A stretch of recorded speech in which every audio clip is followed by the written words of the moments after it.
First time kong na-meet si Miss Connie, the Miss Connie Reyes. Grabe. Na-starstruck ako actually kasi she's one of the greatest actresses of all generations. Diba? Yeah. Yeah. Sobrang nakakatuwa kasi sobrang humble niya. Sobrang bait niya. And she's so soft-spoken. Like, as in para akong may kausap na angel.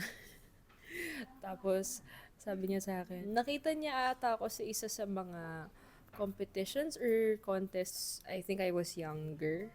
Tapos sabi niya, this girl's gonna make it. Sabi niya ganun. Tapos, sabi niya, nakita niya raw to, yung araw na to. Ito, like, itong araw na to, nakita niya raw to. Sa visions niya. Tapos sabi ko, oh my God, like, grabe. Parang napaka-prophetic nung moment na yun. Tapos sabi ko, hello, talaga po ba? Yes. Starstruck na talaga. Dahil nakangiti na ako, nakatingin na ako sa kanya the whole time. And she's an amazing person. So kind-hearted.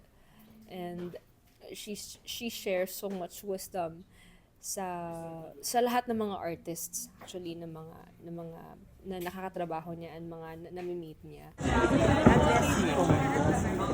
God bless you. Grabe. Starstruck.